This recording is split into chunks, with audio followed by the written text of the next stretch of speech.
Thank you everyone for joining me here at the third installment of the Edson Sustainability Series.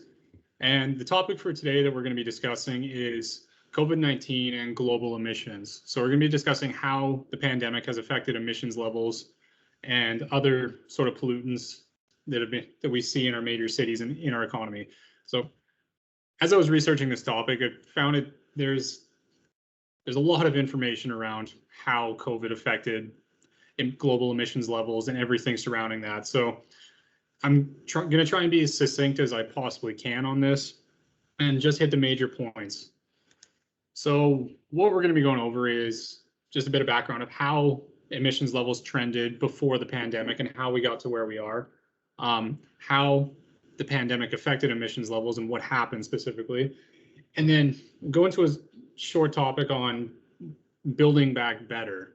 So which has been a phrase that's been thrown around a lot and that I found a lot in my research for this about how we can move forward from the pandemic and pick up some lessons learned. So just a quick background on what pre-COVID emissions levels were worldwide. So in this graphic, we can see from 1950 up to 2019, there was a near constant increase in global CO2 emissions, with a few exceptions during economic downturns, such as the OPEC oil crisis in the 70s and recessions in the 1980s, early 90s, and 2008, 2009. So annual CO2 emissions from burning fossil fuels and industrial production peaked at about 36.4 billion tons in 2019, which is about equal to about the 2018 number.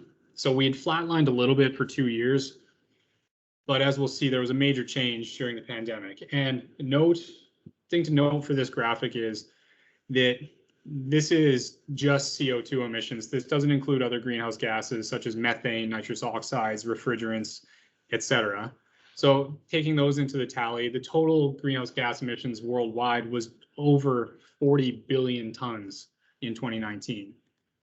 Now, where do all these come from? Where do all these emissions come from?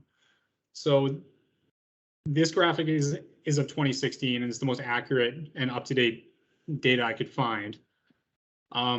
We can see about 3/4 of greenhouse gas emissions in the world were from energy production, and that's energy in terms of electricity production, heat generation for buildings and industry, as well as transportation. So that's a very significant amount for energy use in buildings and transportation and in industry. So now we've got a little bit of a background there. What was the effect that the pandemic had on global emissions? So there's two major points that came from COVID's effect on emissions. One, greenhouse gas emissions decreased, and as we'll see, it kind of decreased. It's not quite clearly cut and dry of what the effect this has. And also other pollutants such as smog, particulate matter, nitrous oxides also decreased. And that was a very significant change due to the pandemic. So overall, we can see between 2019 and 2020, there was a sharp drop off in global annual emissions. And we're talking CO2 emissions here. On average, there was about a 7% decrease in annual global emissions in 2020 from 2019 numbers. And this equates to about 2.3 billion tons of CO2 emissions avoided. Now that 7% is just a global average, and there's variations between different places. I wasn't able to find any data on Canada because the 2020 numbers haven't been released yet, unfortunately. And if someone does find those, I'd be more than happy to take a look at them, and because I'm very interested to see how Canada performed. But for comparison pieces against that 7%, the United States saw a 12% decrease in their annual greenhouse gas emissions. The European Union saw a 10.3% decrease, and China saw a 1.7% decrease. Now that lower number from China is due to their lockdowns starting earlier and lasting less time than Western countries' lockdowns, as well as a steep ramp up in industrial activity after the end of their lockdowns. And I'll show a graphic later on the presentation that highlights this steep ramp up after the lockdowns have been lifted. So with that 7% decrease in annual emissions, what does that look like in comparison to previous economic downturns or changes in annual global emissions? So the graphic here is showing from 1935 to 2019, and there's three areas that I've highlighted that were very significant and large one-year drops in global greenhouse gas emissions. The annual reduction from the COVID-19 pandemic is the largest single-year drop in global emissions in the post-Second World War era. Between 1944 and 1945, there was an 8.3% reduction in global emissions, which is very significant and very understandable due to the activities that were happening around that time. So a 7% decrease from this pandemic is incredibly significant. And the other two areas that are highlighted are the 1991 economic recession, which saw a 3.2% decrease, and the Great Recession in 2008-2009, which only saw a 1.5% drop in emissions, on an annual basis. What's something to keep in mind for some future slides that we go through on this is the activity and the jump in emissions in the years following these recessions. It's gonna inform how globally emissions will bounce back after this sort of downturn. So keep that in your mind for going forward here. Areas where emissions fell worldwide were primarily in transportation. So aviation and ground transportation, so that's personal vehicles, trucking, that sort of thing, saw a 75% and a 10% decrease in emissions respectively, which is completely understandable. We were all staying home, no one was flying. So it makes sense that there would be that level of decrease in emissions. Industry and electricity generation saw a 30% and a 15% decrease in emissions. These are average numbers worldwide, so there's going to be some local fluctuations that are different. But on average, these are the most significant drops that we're seeing during the pandemic. So I'd mentioned there was 2 points that I wanted to touch on. So one was the emissions drop, and the other was the drop in other pollutants that we'd see around the world. So when I'm talking about other pollutants, I'm talking about smog, nitrous oxides, particulate matter, the ozone at the ground level, these sort of things that we see from industrial production, transportation, these sort of things. And these were significantly decreased over the course of the pandemic. On average in Canada, there was a 45% reduction in air pollution in our major cities and 35% reduction internationally. And this was due just to lockdowns and people staying home and not traveling. So for example, from satellite data in Europe, you can see from March 2019 to March 2020, a significant drop in nitrous oxide ground level pollution in Italy.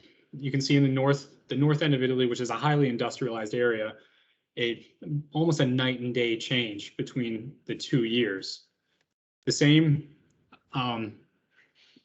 result was seen in the mainland Europe, specifically around Paris, which saw a 54% drop in smog, nitrous oxides, particulates, and just due to a lack of transportation and that sort of thing.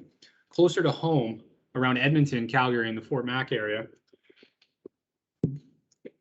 it was expected, as shown on the left-hand graphic, for around the April-May 2020 timeline to see these levels of nitrous oxide pollution around the major centers. But what was actually observed, as shown in the right-hand graphic, was up to a 45% decrease in ground level pollution just due to the lockdowns, which is absolutely an incredible change.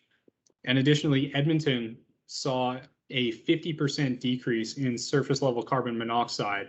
And this is directly related to less transportation, less vehicles being driven, and that sort of thing, that's a very significant change.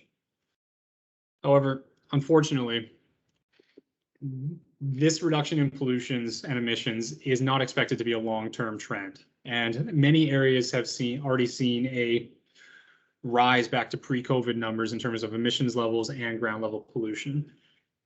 And additionally, these types of pollution reductions weren't seen in all countries. There are some areas of the world that saw up to a 25% increase in ground level pollution. And that was just due to a shifting of emissions from industrial applications to a residential application. So where the fuel sources might not be as clean, or they might be using biomass for heating. And a lot of this was seen in South America, North Africa, and surprisingly, the Midwestern United States. Those areas saw up to a 25% increase. The reductions that we did see was from a forced behavioral change, and it was only for a limited time. So it is expected that there would be a bounce back to pre-COVID levels. And we're already seeing that in highly industrialized areas. So mainland China has seen a huge increase in its industrial capacity after lockdowns were lifted and they came out of the pandemic. We see in February 2019, there were very high levels and concentrations of smog and pollutants. And a year later, in February 2020, a significant decrease as lockdowns were put into place. But as they moved back into opening up the country and industrial capability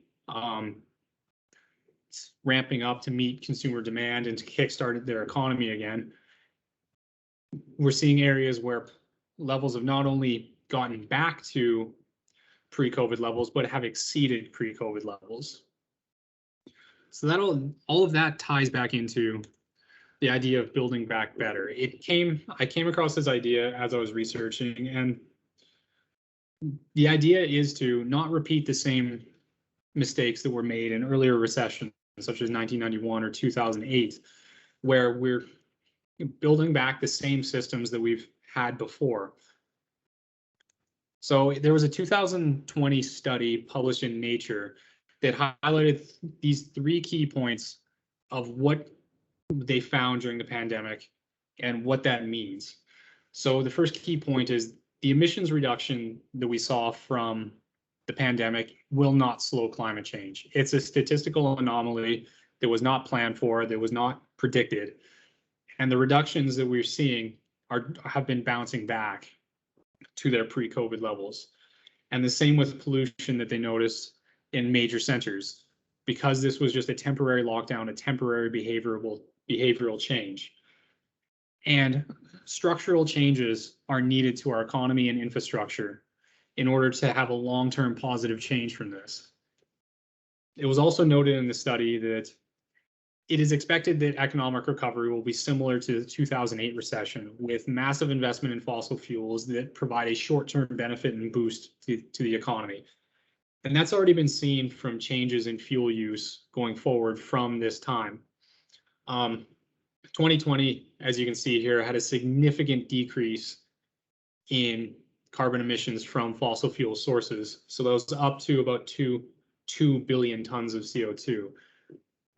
And as the International Energy Agency has seen in 2021, is a massive spike in greenhouse gas emissions from fossil fuel sources as investment is poured into these sources to rebound their economies. We're seeing up to about 1.5 billion tons of carbon from these investments and these ramp ups. And that's basically undoing the reductions in emissions that we saw during the pandemic.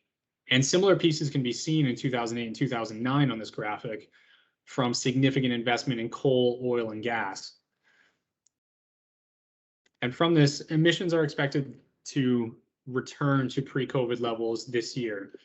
Now, data from the International Energy Agency is still coming in since we're not through 2021 already, but the cumulative total already for CO2 emissions this year is about 33 billion tons, which is nearly equal to the 2018-2019 peak where emissions had flatlined. So we're already back on the way up to where we were before. So what does all of this say about building back better? What it says is that returning to the status quo won't be enough to meet emissions reduction targets. It won't be able to be enough to reduce pollution in areas that we had seen during the pandemic. And this is a once in a generation opportunity to make lasting change. So the Federation of Canadian Municipalities put out a report last year that recommended these 3 pieces in order to build back better. So inclusivity, a sustainable and green recovery, and resilience and adaptation. So inclusivity means that everyone should have an equal opportunity and an equitable outcome from any recovery efforts. Low income areas got hit much harder by COVID than affluent areas. And this is just due to historical trends that lower income areas are situated in less developed places, whether this is in North America, Europe, Asia, Africa, etc. And this leads to a lot of pre-existing health conditions due to them being near pollution centers or places that would generally be considered toxic to most places. A sustainable and green recovery highlights that we need to incorporate energy efficiency, renewable energy sources, and more resilient buildings to weather these sort of fluctuations. And what I think is the most important part of this is resilience and adaptation. So these events, whether they're a pandemic, a natural disaster, or a heat wave, will happen again. And what COVID did was highlight a lot of vulnerabilities and fragilities in our economic, social, and political systems. And what needs to happen for building back better is to create systems that allow us to weather these sort of challenges better, to give us much more strength under these sort of pressures. So there are federal plans from the Canadian government for these sort of processes to build back better. They are looking at investments of what, 70 to $100 billion over the next 3 years, which lead into investments in programs for marginalized communities, whether that's community support, funding for small businesses, or entrepreneurship support for minority communities, those sort of things. And there's also investment in residential energy efficiency, zero emissions vehicles, and nature-based climate solutions. So this helps build a green and sustainable recovery, as well as build resilience into our systems. So specifically, nature-based climate solutions are an excellent way to build resilience and adaptation to a changing climate from these sort of challenges. So I know there's a lot of information there. Thank you guys for joining me for this topic. I really appreciate the interest on this.